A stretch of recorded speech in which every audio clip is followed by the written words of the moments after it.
Casey McAllister. I'm Kevin Schutz. This is the Beyond Coda podcast.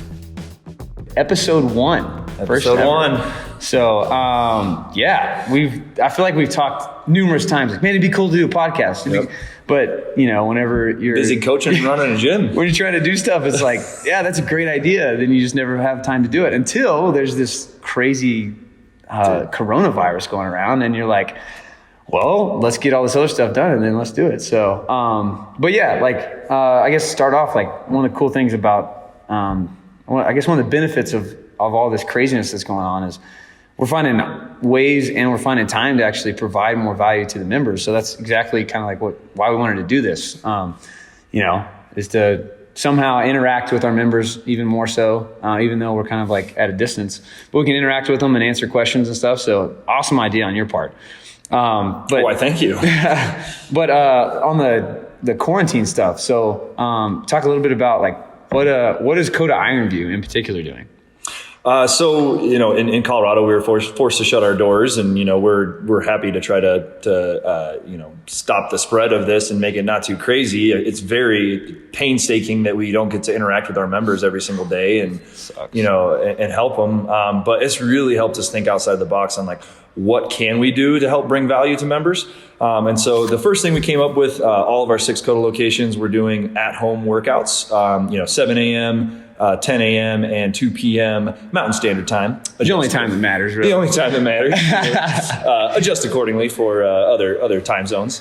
So we're doing live at-home workouts led by a Coda coach, and we're kind of rotating through different locations and coaches. So that's actually been really fun. We led our first ones today. I mean, what'd you think of the one this morning you did? I was so surprised how I kind of like scratched the itch on like getting to coach, even though I'm just talking to a screen. But yeah, it was actually really fun. Yeah. So that was my first one. I'm excited actually here in not too long. I'm going to lead another one. And I'm excited about it. And it's cool seeing, I feel like I get a little piece of all the communities, which is really cool. I don't coach at Native or I don't coach at Tulsa or whatever, but you see people interacting there. It's really cool. It's enjoyable. And I kind of like look forward to seeing, some of the coaches that I don't see anymore, like, leading them and stuff. So it is really cool.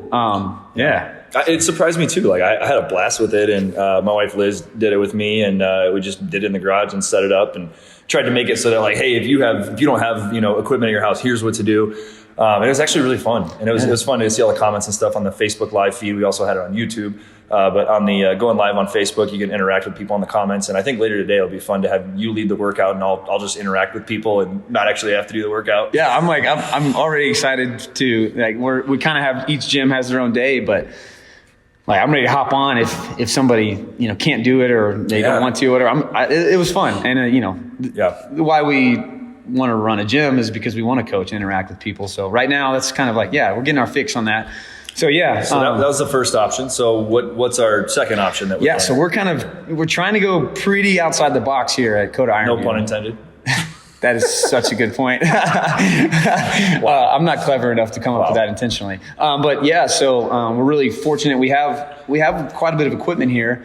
And if we have a gym that nobody can come to, well, we can check out this equipment. So we have these basically like home gym setups. So you have like one machine, you have a barbell, you have a full set of bumper plates, you have some kettlebells, some dumbbells. And then we're having like, small... we'll call them garage bands. And shout out to Coach Michelle. That was cool. And somebody else, that was Amy actually. What? Amy came up with the garage bands. Oh, I thought Michelle came up with something else. Yeah. I forget. There's so many good ideas floating around. It's hard to keep them straight. But so we have these garage bands. Another thing is quarantines. That one's been Coach Kaylee's trying to get that one to stick. I'm standing my ground on garage gyms. What were some of the good garage band names? It was I saw like Rage Against the Rower, like Rage Against the Machine. I suggested for the Door family, the Dorby Brothers. The Dorby Brothers, not the Doors. That's not a good pun. But so we're actually checking out like a home gym setup, and so then we're keeping it to groups of anywhere from 2 upwards of like 6 that can come and work out at this one location. It's the same people at their house, and so. They get some community involvement where they overlap, but also we can help, hopefully with containment as far as the whole virus and stuff. So kind of doing our part in that sense, but also making sure our members are taken care of. We're going to start a garage band track, hopefully in the next day or so, as far as like with the equipment that we've checked out, we know what equipment they have. And so going to get creative. Hopefully we can keep our kind of progression within our normal programming, or at least along the same lines. And then along with having some fun challenges, right? So since everybody has a machine, we can do certain stuff and get pretty creative with it. So if anybody has ideas too, we're obviously always open to that. So we're just going to keep trying to think of ways to provide value to our members. And, some of the other things we're thinking about is doing maybe some like nutrition seminars online, maybe some mobility type stuff, and really just trying to get these live workouts and these garage band setups, getting that squared away. And so now we're going to shift focus to some stuff like podcasts, doing some of that other. But if anyone has any ideas, we're all ears. Heck yeah. It's been crazy the last few days, like insane as far as getting everything set up. And, literally over a week ago today, it was Thursday. So whatever, today's the 19th. So a week ago, we had a meeting with all the Kodas talking about like contingency plans. And I was definitely one that was like, well, we probably got like a good week or two before we have to worry about it. 3 days later, we're the first ones forced to shut down. So it's happened really fast, but I think we've handled it well. We've all right, we've had the first wave of attacks. Now let's fight back and make it successful for everybody. So with that, the podcast, right? So I thought we'd start easy with like, hey, let's just get some questions from people. So we don't have to think as hard and be creative. We'll let everybody else be creative. So on that note, you may have seen on Instagram a couple days ago, we said, hey, send us your questions. So we had some really good ones. We had some somewhat entertaining ones that we'll talk about. So some informative, some funny. Right. We'll go through a few of them. Yeah, let's get into question one. So Erica Barbosa asks, is it a good idea or a bad idea to do multiple at-home Coda workouts per day? Great question, Erica. So we are sending out quite a bit of like at-home stuff, right? Between the Coda quarantine track, and then also we're going to try and do the garage gym stuff. So that'll be coming out soon. On one hand, like it might be an increase of total volume just because you'll be doing a warm up and a little workout, and that would be like 3 times a day. But for most of us, it's really like a warm up and then a 10 to 15 minute kind of piece. So it's like 3 mini workouts. I think as long as you're staying on top of your hydration, doing some recovery with it, I'm totally on board with doing multiple home workouts. But also the reason why we're doing 3 of them a day is because we understand not everybody can make 7 a.m., 10 a.m., 2 p.m. Mountain time. We know they can't all make all of those. We're only expecting them probably to only be able to make 1 or 2. But if you can do all 3, that's awesome. Pay attention to your body and like how you're feeling, like any other training, right? Erica in particular, you've done competitions. You kind of know how to listen to your body. And if you're getting too much volume, well, then take a day off. That's totally fine. Also, the at-home workouts right now, very limited equipment, so it's not as taxing on the central nervous system, just because what we're limited, what you can and can't do. So I would say great idea to do multiple home gym workouts through the Coda programming, but be mindful of your body. So you could even pair those back to back to back, especially if you're going back and watching the feed later. If you're not doing it live, you could actually just do all 3 back to back, and it might be similar amount of volume to what you do in like a class setting, or maybe slightly more. So. Yeah, that's a good point. Really good point. This one, next question. Next question. Coming from the diva, Tony Silva. Classic Tony style here. Which Coda locations have the most attractive Coda moms? He is the CEO of Coda Mom International. So. Yeah, he even did a competition recently where his team name was I Heart Coda Moms. There was a heart emoji. Yeah. Everywhere, everywhere, online, on the actual poster board of their team name. So, I mean, I think it's a landslide victory for Ironview. I mean, like I might be biased, I'm not sure, but landslide victory. I can't argue with that, and nobody else can argue with this right now. So, I think it's Coda Ironview. There's no one else to argue with this. But man, there's lots of Coda moms out there at all the different locations, and I will say the Coda mom tribe in general, not just Ironview, but around all the Codas, is freaking awesome to watch. Like the way the moms like unite together and like push each other, but then also how they like, they kind of take no crap. Like they go home. Like I can think of several moms within Coda Ironview that like they'll bring their kids in and work out, but they're stronger than their kids. Like some of them have high school kids and they're like just crushing them. It's really cool to see. So they can definitely lead by example.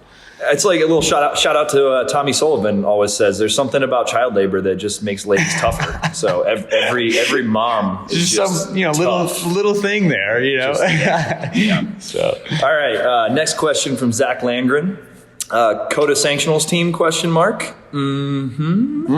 Good question, Zach. So So I gotta say my heart's still a little scarred that we don't have regionals anymore. But one of the cool things about it is now you can create, the super teams. And so why not try to create like a Coda super team? So this year, hopefully there are still some sanctionals this year. Yeah, no joke. So this year, Kevin and I have been really itching to do some big time competitions, and so we thought it was a cool idea. Let's see if we can't sucker into some other teammates to do a team with us. And so right now the plan is to do online qualifier for for all 6 Coda gyms represented by a team, and that team would be Kevin, Casey, myself, and Randall and Taylor from OKC. So we're going to try to send a team to one of the big sanctionals. Right now we're looking at doing the online qualifier for Granite Games / New Jersey qualifier.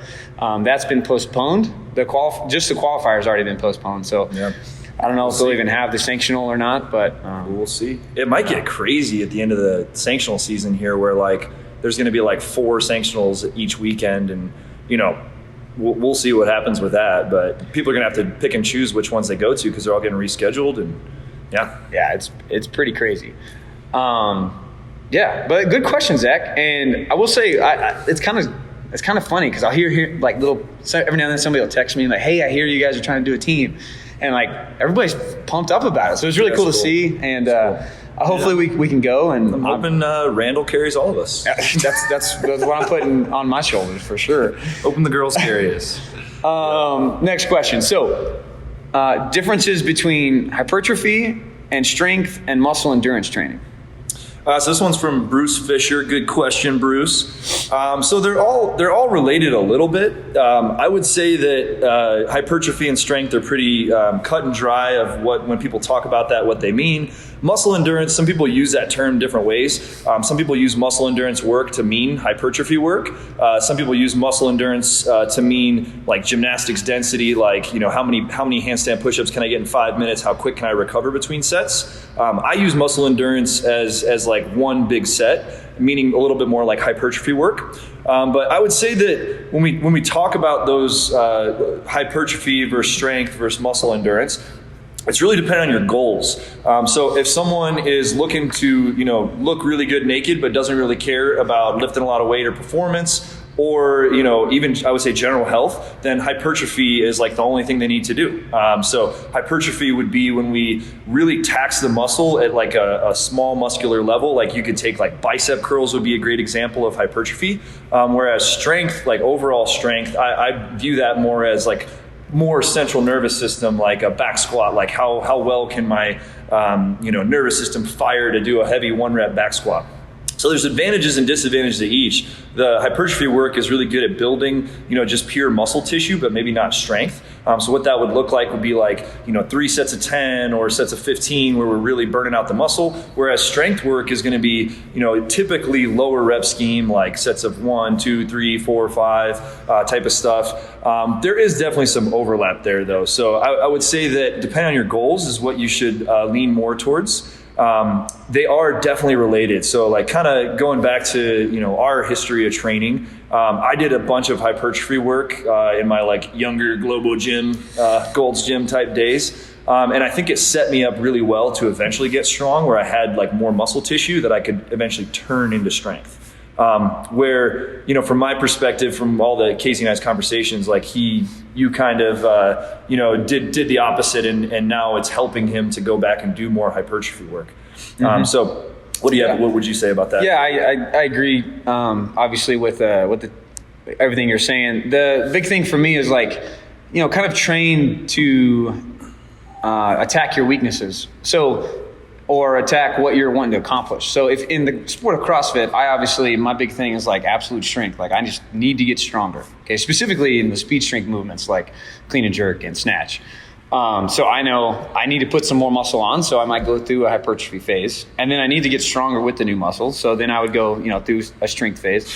But throughout there, like you're saying, there's going to be some overlap. I'm not just going to do, although I might, a whole bunch of bicep curls just for the heck of it. But, there should be an intent behind it. And then the muscle endurance term there, like a lot of times to me, I start thinking about gymnastics density when I think muscle endurance. So, if I want to get better at handstand push-ups, like I do need to strengthen up my shoulders and my triceps and be more efficient with the actual movement. But also at a certain point, most of us only have so many handstand push-ups before they're gone. So I want to increase that number. So I'm doing a little bit of training for all of it. Yeah, it's kind of hard to lump it all for everybody because, for you, a certain type of training is going to get a certain response. For me, a little bit different. But I like what you said about the central nervous system as far as strength related. My brain being able to tell my body how to fire and when to fire and like recruit those muscle fibers is a big thing with the strength load for sure. And the way we approach that in our Coda programming is we do both.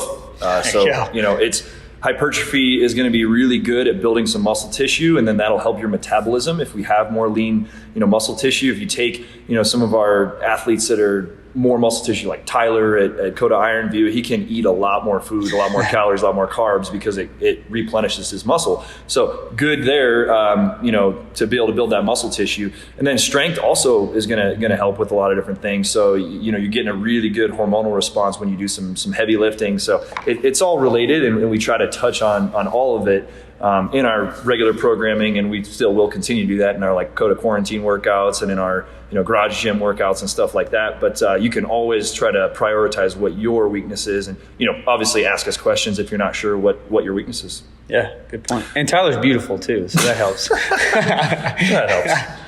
All right, next question from Zach Wassmer. If you want to increase volume, aka train more, how do you work in recovery for max gains with a Z? Great question, Zach. All right, so I think it is beneficial to mention that Zach is a younger athlete. So I think he's 20 or 21. Yep. So he, he's in that mindset of like, I want to train more and more is better. But I want to be smart. All these guys are telling me like, hey, be smart with how I train. How do I get all this volume in and get better? But how do I also not overtrain and get recovery? Well, I think a good kind of rule of thumb is as you increase your training volume, you need to add in your recovery volume the same amount. So if I train an hour a day, well, then I should probably be doing some type of recovery mobility for at least half an hour to an hour a day would be great. If you train 2 sessions a day, well, then you need to do 2 sessions of recovery if possible. I take like a normal class that we do at Iron View or at all the Codas, right? We go through a warm up, we go through a strength or a skill, we go through a workout. And really our warm up could be considered some type of recovery a lot of times. And even sometimes our strength stuff, we do some prehab or rehab type stuff. To me, that's a form of recovery. Whenever we're doing, our warm up, we're stretching, we're doing, some lightweight stuff, but also like getting some blood flow, after class would be good. Maybe doing, some extra stretching after class. But as your volume increases, you also need to increase your recovery time. But then also you need to think about like what you're eating. So yeah, you can train your butt off inside the gym, and I'm a classic. We got to talk about that at some point. Yeah, I'm the worst at it. So as your training volume increases, you need to pay attention to what you're eating, how much you're eating, and making sure you're fueling your body to come back and hit those extra sessions. Specifically when I was a police officer, like I would go all day. I might eat a big lunch or something like that. But then I would come in the afternoon, I would coach, and then I would train super late at night, and then I would go home and eat my dinner. And I was never like fueling my body for all the training. And then I got onto a macro program, and I was eating a lot and stuff like that. And my body could handle it more, and I got stronger. And I noticed a difference in how I was eating. And then even now, being a gym owner now full time, like I haven't made the conscious decision to worry about eating. I'm still training, and I feel like I am doing a little bit more recovery as far as stretching and stuff like that, but I'm not eating right. So make sure you're eating outside the gym as well. So I'd say sleep too. Increase sleep with training volume. Without diving super deep into programming, one easy way I like to think of it is if you're increasing volume, decreasing intensity. So if you're doing, instead of one workout a day, you're doing 2 or 3, you're probably going to need to decrease that intensity. But I like to look ahead into like when I know I'm going to take a rest day. And if I'm on the first day out of 3 in a row, then I like to go a little bit easier on day 1, even though you're all excited because you're coming off a rest day. And then day 2 is still a little bit easier. And then day 3, especially the last thing I'm going to do that day, I'm going to try to crush it a little bit. Without diving into, exercise science or anything like physiology, if you hit more of like a lactic workout where it's really painful, it's going to take quite a bit of time to recover from that and quite a bit of time to switch back to being aerobic. So, putting that right before a rest day, I think is really, really helpful. So just being mindful of that when you're going to take a rest day, you can crush it the day before, but if you're going to hit 3 days in a row, let's probably take it more like 80%, 85%. And I've seen way more gains like that with a Z. I will say, you bring up a good point mentioning rest days. A lot of times people are like, well, I don't want to take a rest day, then I'm missing out. And I'm like, I love working out because I love working out. I want to be good at CrossFit, but I enjoy working out with people. So I fall victim. If I don't schedule myself, hey, on this day I'm resting, then I'm going to schedule it for you. Yeah. You're really good about like, hey, nope, I need to take a rest day. I'm more like, I can get more volume in or I can do this and that just because I want to do it. But take those rest days. Kevin usually goes 3 on, 1 off, 2 on, 1 off. I think all of his athletes are the same way. Yeah, most people, yeah. My athletes that I work with, I do the same thing, but then I don't always practice what I preach as far as taking rest days. And you got to deal with it. Yeah, and I can't complain about it. Back to bite you. Yeah, I can't complain about it. I enjoy working out. So good question, Zach. Good question. What was that challenge that you were thinking about doing recently? What was something about push-ups? 1,000 a day. I don't even know what you're talking about. Something like that for a month. I don't even know what you're talking about. Next question from Hunter. Is foam rolling bad to do before workouts or should it be geared to after workouts? So there's a few things here, and every time people ask me questions, I'm always like, well, what's your goals? Like, what are you trying to accomplish? And we always have to think about what the intent is. So anytime you ask a question, Kevin, it depends. You get a question on the way back. Yes, I want you to think about it. So let's answer the second part of the question first. Should it be geared towards afterwards? I would say it's always a good idea to do some foam rolling afterwards for a few different reasons. You can get some blood flow back in the tissue. You can get more range of motion. You can have that like stick long term. You can get a little bit recovery. And it's only going to be positive afterwards. When it comes to foam rolling before workouts, I would say what muscle groups are you using and how tight are you? So the reason when we dive down into that, let's say that Casey's doing like a 1 rep max split jerk and he's going to do shoulder to overhead. So if he is most concerned about his flexibility and his shoulder position, his catch position, and he has trouble, getting far back, foam rolling his upper back is going to be great because maybe he'll get extra range of motion there and be able to get into a better position. If he's in a better position, he's going to be able to lift a lot more weight. Well, if you take somebody that's like super flexible, they're already in a really good position. I think foam rolling is maybe a bad idea for that person because they're going to like kind of relax a little bit. They're not going to really fire up their nervous system. So I was like doing, dynamic type stuff to fire up the nervous system, to lift some heavy weight, where I'm going to do my foam rolling stuff to get into better positions. And that's like the key right there is that going to help you get into a better position and it's going to help you lift more weight? Heck yeah, go ahead, do it. But as far as nervous system goes, it might have more of like a relaxing type of result. And it might not be great for heavy lifting, for example. But yeah, what's your opinion on that? Yeah, so I prefer foam rolling after. For me, it does exactly what you're talking about, kind of calms me down a little bit, and I can just focus on kind of rolling out. And I always think about like, rolling out my quads after doing like sled pulls, right? For whatever reason, that seems more applicable rather than before class or before I work out. I would rather get on an assault bike and get some blood flow going, maybe do some squat jumps, do some like dynamic stuff to get me fired up. I prefer to foam roll after. However, if you have like an injury going into it or you need to increase your range of motion, then, before might suffice for you. But Same thing goes for like lacrosse ball too. Same idea. And like if it helps you get into a better position, heck yeah, do it. And I honestly, I do it like every day because I have tight shoulders and it helps me get into a better position. But if I didn't have to foam roll to get into that good position or lacrosse ball, then I probably wouldn't. But I still like to do all that dynamic stuff, like, you know, using a kettlebell and walking forward and backwards to really try to pull it back in a dynamic position. And like, what about bands, related to bands? Would you use kind of same principle? Kind of the same principle, I would say. I agree. It's different. It's more like in the actual, like we're talking shoulders, like in the actual shoulder capsule, whereas maybe the muscles around it is what we're helping with foam rolling or lacrosse ball. Yeah, I think the band work's good to get some activation. If I was going to do stretching or whatever, if I was going to do foam rolling, and band work, I would do the foam rolling and lacrosse ball stuff first, then go into band work, and then go into, you know, maybe some kettlebell stuff, and then get the barbell out. But if any point in there you don't need those things, well, then obviously don't have to.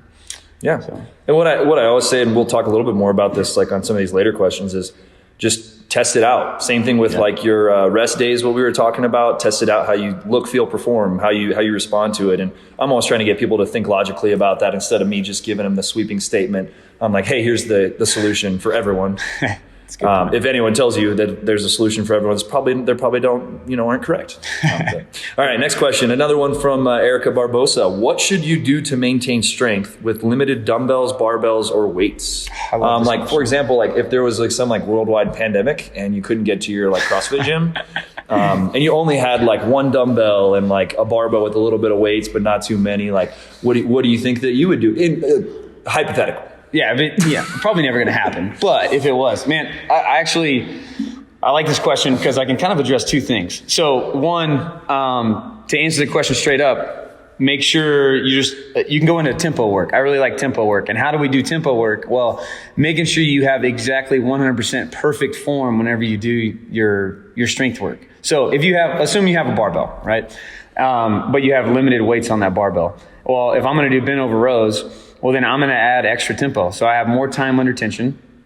And so the lightweight all of a sudden becomes really heavy because now I'm moving it very slow, very controlled, way more time under tension than if I'm just doing some bent over rows and like swinging that weight around. On that same note, we should already be training this way inside the gym with perfect form and have control, but maybe we don't have, I'll just stick with the bent over row example. So if you add a tempo of 3 seconds on the way up, a 2 second pause, 3 seconds on the way down, 1 second at the bottom, well then that weight is going to be light anyway. And then we have that time under tension and you can keep most of your strength gains. There's plenty of people that have limited equipment that are able to get strong with that limited equipment. However, if you come in the gym and that same workout is written on the board, people a lot of times will kind of forego the tempo and they won't hold themselves to that standard. So the good news about if you did find yourself in some weird situation where you didn't have much weight and couldn't come to the gym. Hypothetical. Then nobody's around to watch you. So there's nobody else to impress. So that's what it's all about. Nobody cares about how much weight you have. So you should dial in your form on stuff. Now, I can understand it could be difficult because you don't have a coach there or whatever, but the mind to muscle connection, if you've ever heard that term, you like make sure you know if I'm doing a bent over row, I'm hitting my pulling muscles. My pulling muscles are my lats, biceps. Okay, well then I should feel those in my bent over row or whatever the movement it is. So definitely don't be scared about losing your gains. I mean, and on that same note, like I think people underestimate how little you have to do to maintain strength, and that's like a key part of like Erica's question is what should I do to maintain strength? Well, I really don't. It takes one workout a week to maintain strength. It's hard to build strength. That takes a lot of volume and a lot of response, but it's not actually that hard to maintain strength. And I would go as far as to say same thing with aerobic capacity. You don't have to do that much to maintain. You have to do more to like actually progress. When it comes to like lactic training, you do have to do a lot to maintain that, and it goes away quickly. But strength, I mean, my biggest PRs have been when I like took 2 weeks off and just ate a ton of food. But that's one part to answer that question. But another part is you got to get creative with your exercise selection. So if you guys have ever done like broad jumps and really tried to jump as far as you possibly could, and then the next day you wake up and you have like the worst shin splints of your life, that just goes to show that if you have the right exercise selection, you don't even actually need weights to build strength or maintain. And when we talk like sprinting, like that is one of the most taxing things on your body. If you look at sprinters, they're freaking jacked and strong. and they don't do a lot besides sprint. So making sure that you pick some exercise selections that are very explosive and don't need that much weight is a good way to go. Anything else to add there? No, I like all that. Don't be scared of like what's going on right now. Like you can maintain, you can even become more fit because you're going to get more creative, like with, for sure. with certain movements and stuff. Yeah. So. All right, next question from Kyle Smiley. Why is Smiley so awesome? This one's definitely the easiest question to answer of any of them. If you guys didn't know, I did Kyle's programming for like 2 years. So he wasn't awesome before that. No, but now he's awesome. Just to clarify. It's 100%. It's because of me. There's no other reason why. What's that? Did you see that quote he posted recently? I always remember him saying that. Everybody wants to podium on Sunday. No one wants to assault bike on Tuesday morning. Yeah, exactly, right? Yeah. Yep, I did see that. There's a lot of good Smiley-isms. This next one, another one from the diva, Tony Silva. What is your go-to wiping paper when you run out of TP? Oh, well, that's easy for me. I mean, Liz and I have a baby that's just over a year old, that's 14 months old. I have baby wipes out the wazoo, man. And I've never tried it, but I've heard that have you ever tried it? I've never tried it. I've heard it's good. Have you ever done like the bidet thing? No, I haven't. Somebody asked me that the other day. I'm like, no. Have you ever been forced into like I do have a shirt. Redneck bidet? Do you know what I'm talking about? Like you accidentally like pooped your pants and you got to just take a shower. Two stories on that. I have one shirt that is missing a sleeve. What? No joke. High school. Yeah. I didn't want to. Wait. You ripped the sleeve off. Yep. You used the sleeve. Yep. You kept the shirt. Kept the shirt. Did you rip the other sleeve off? No. It's not sleeveless. It's half sleeveless. It's a half sleeve shirt. Kind of trendy, actually, Kev. You wouldn't know much about it, but and then on crapping your pants. I crap my pants. That brings us to our next question here from Parker Foster. Funniest CrossFit stories. Would you like to expand on that? Oh yeah. I didn't realize that was on here. That's not on here. I think I accidentally deleted it. Oh, okay. I'll tell. Parker did ask that question. Okay. The first Open of 2019. I went back to Oklahoma. I went back to Oklahoma. Which the workout? chest to bar and thruster one. The one that you threw up. Oh, I loved that one. That was great. Yeah, I immediately threw up afterwards. Yeah. I hadn't thrown up in 3 years. So I kind of wish I would have thrown up because I literally crapped my pants in the middle of it. It had to come out somehow. Yeah. It was coming out one end. What was the workout? So did it start with 27? Or it started with more than that, didn't it? I don't remember. That's my nightmare. I remember it was chest to bar pull-ups and thrusters. Wasn't it like 36, 27, 21, 15, 9 or something of both? It was something just miserable like that. It was pretty bad. Where were you in the workout when you crapped your pants? I was like 2/3 of the way done. I mean, I didn't have much left. 2/3. That's 1/3 is a decent amount. That's when the workout got tough. So that was. Did you finish the workout? Oh, of course I did. Yeah, of course I did. Did you immediately go check? No, actually in the middle of it, there might be a video of it. Actually, I'm doing thrusters when it happened, and I look for this. I dropped Can it. you splice this in here. I dropped the barbell and said, "I just crapped my pants." So judging you. I wasn't judging you. No, it was in Norman because I went home. Who was judging you? I don't remember, but it may have been Toby. But you told them. What color shorts were you wearing? I don't recall. Another funny one. Do you still own those shorts? Golly, I don't even know what shorts they were. Actually, I might be wearing them right now. I don't know. Talking about thrusters and pull-ups, you remember the time where I did a set of 1? I do. I do have that video. What workout was that? It was open workout, and it was. It may have been chest to bars and thrusters too. It was. Yeah, that was like it was 3, 3, 6, 6, 9, 9. Yeah, that was the one. Yeah, it was on the set of 15. I did like 6, and then I was like, I'm going to do 5 here, and then I picked it up and I did 1, and it was max out. I have that video. I do. Yeah, we can get that one spliced in here for sure. What's another funny CrossFit story? Man, okay. In 2014. I was fortunate enough to make it to regionals. His first year doing CrossFit, made it to regionals as an individual. Yeah, it was my first. Event 1. It was my first individual competition. 3 attempts to find a max hang snatch. Did you know Casey won that workout? Yeah. But here's the catch. So about a week after we got done with regionals. Oh, by the way, I hit 185, and that was 185 pounds for a 1 rep max hang snatch. That was only 10 pounds off my all time. of 195 at the time. So a week later, I guess Australia or another region had their regionals, and Tony texts me. Coach Tony says, "Hey, congratulations, Casey! You would have won the snatch event in Australia. ... Really? For the women's." So I don't think you would have won it in the Central. Elizabeth Akinwale tied me. Yeah. He's gotten stronger since then. Yeah, that was good. That was good. But good embarrassing ones. Yeah, that's fun. Well, let's answer a couple more and then wrap it up. Let's see here. We got Tony Silva asked, who has the best hair at Coda Ironview? He wants us to say him, but it'd be a lie. Yeah. I mean, I don't know. Ellie did a number on my hair. Can't tell right now, but Ellie hooked me up. I'm just going to leave that one up in the air because really I'm not impressed by anybody. I'm going to put Tony. I'm going to put Tony at fourth. I don't think he made the podium. Yeah, I don't agree. think so. I'm not going to give him my podium. I'm just going to say he didn't make it. And I assume we're talking about guys' hair because I can't judge women's hair. No. I don't know. So no, definitely he's like in 47th place at that point. Here's a good one to maybe wrap up on would be supplements. So from Shauna and Paul Hopkins asking about supplements. What should we take? What are some good recommendations, if and any?